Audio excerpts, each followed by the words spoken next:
Bwana awe nanyi.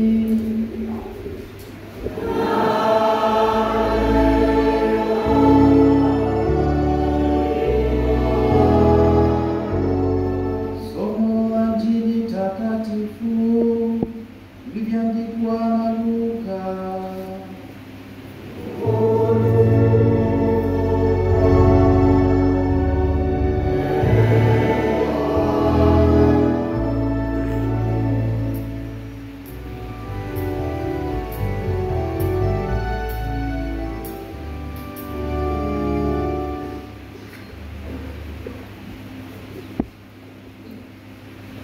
Watu walisimama wakimtazama Yesu. Wale wakuu nao walikuwa wakimfanyia mzaha, wakisema, aliokoa wengine na ajiokoe mwenyewe, kama ndiye Kristo wa Mungu, mteule wake. Wale askari nao wakamfanyia dhihaka, wakimwendea na kumletea siki, huku wakisema, kama wewe ndiwe mfalme wa Wayahudi, njiokoe mwenyewe. Na juu yake palikuwa na mwani, huyu ndiye mfalme wa Wayahudi. Na mmoja wa wale wahalifu waliotungikwa alimtukana akisema, je, wewe si Kristo? Jiokoe nafsi yako na sisi. Lakini yule wa pili akamjibu akamkemea akisema, wewe muogopi hata Mungu, nawe katika hukumu hiyo hiyo. Nayo ni haki kwetu sisi, kwa kuwa tunapokea malipo tulivyostahili kwa matendo yetu.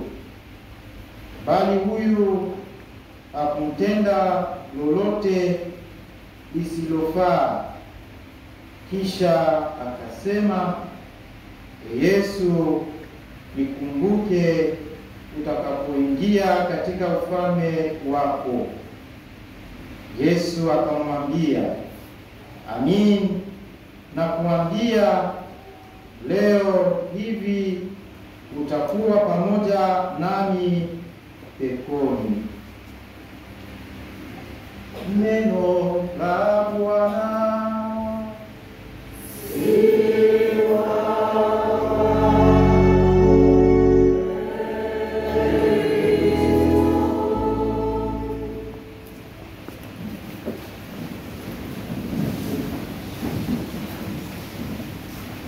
Tumsifu Yesu Kristo. Mungu ni mwema kila wakati. Mungu ni mwema. Mada yetu ya leo ni mtukuze mfalme wa utukufu wa ulimwengu wote.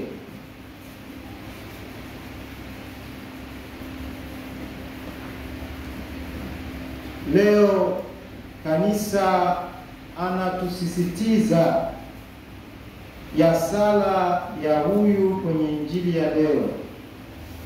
Yesu, nikumbuke utakapoingia katika ufalme wako.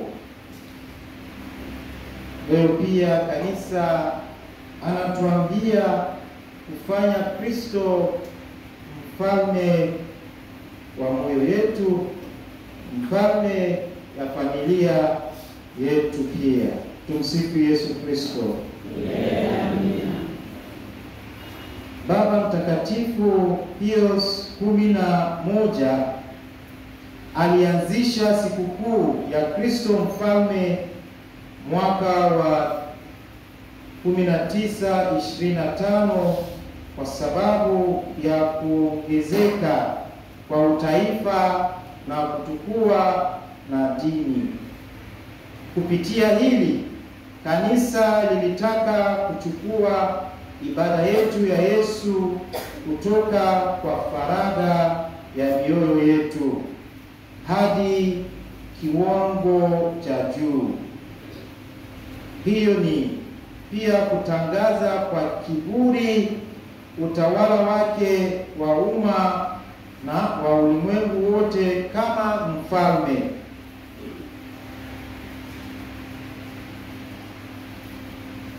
Sikukuu hiyo ilikuwa Yesus Christi Regis, Bwana wetu Yesu Kristo mfalme.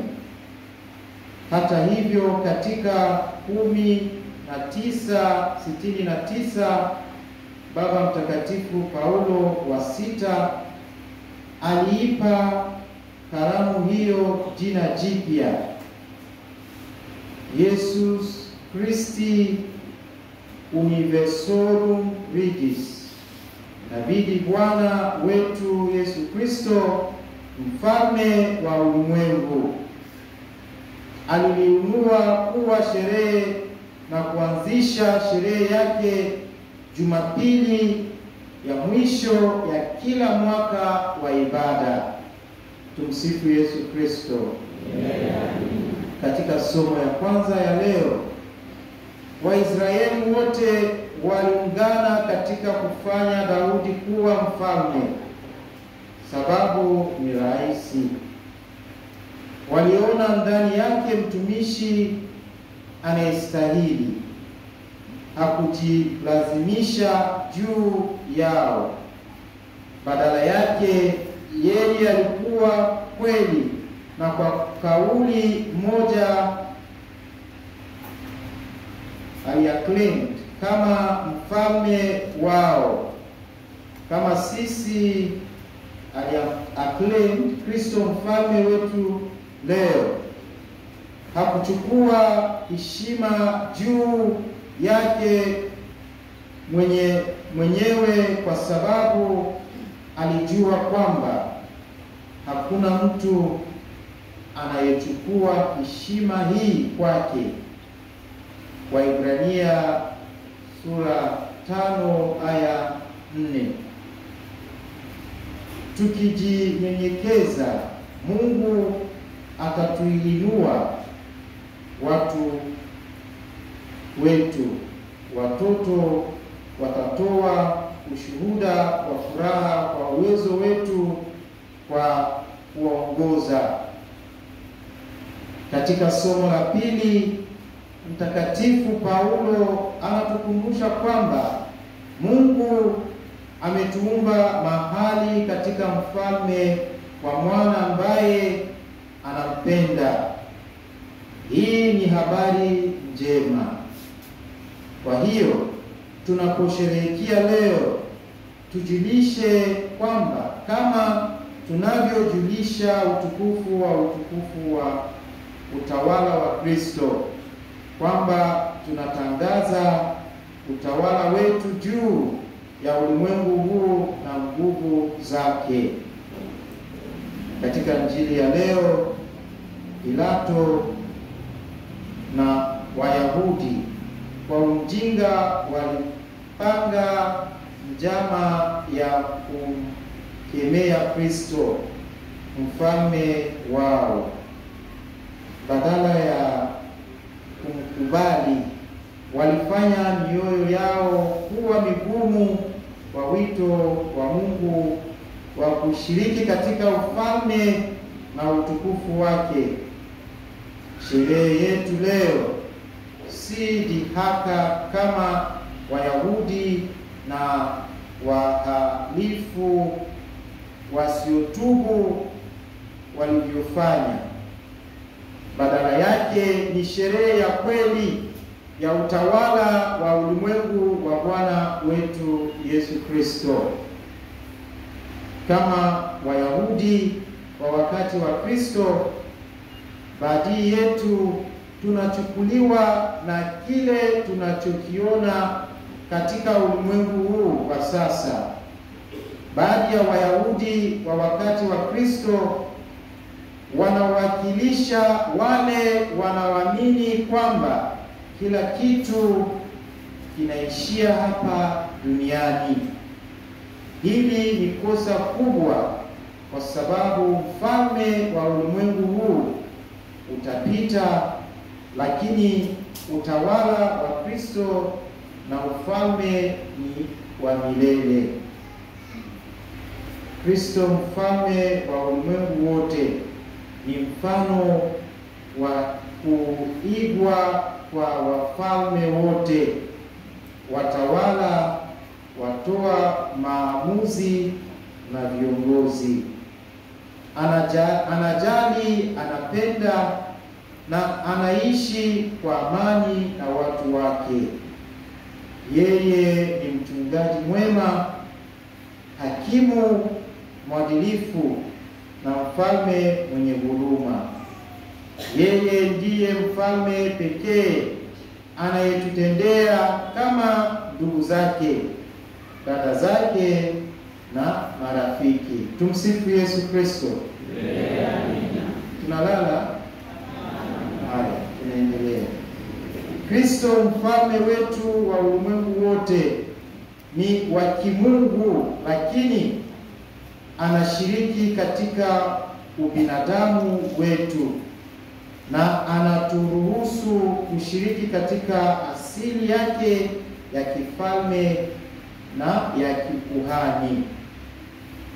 Ufunuo sura ya 1 aya 6. Yeye ni karibu na hakuna itifaki maalum zinahitajika kufikia. Kwa hiyo ndugu, acheni tusherehekee, kwa sababu Bwana anakuja kuwatawala watu wake kwa haki. Atatawala milele, atawapa watu wake zawadi ya imani. Sikukuu ya leo ni hafla ya kusitiza na kutafakari mitindo yetu ya uongozi. Huenda tusiwe mkurugenzi mtendaji, lakini wengi wetu, mimi na wewe, tunaweza kuwa na malipo fulani juu ya wengine. Unaweza kusukumwa kukataa madai ya hayo. Baada ya yote, unaweza kuwa mfanyakazi tu na sio mwajiri. Lakini kumbuka, ikiwa wewe ni mzazi, unatumia mamlaka fulani juu ya watoto wako. Kama mwalimu, unatumia mamlaka juu ya wanafunzi wako. Kama mchungaji, nina jukumu na uongoze pia kati ya watu ninaowahudumia. Na leo Yesu anatualika sote tujiulize, mtendo wetu wa uongozi ni nani? Atukuzwe Baba na Mwana na Roho Mtakatifu.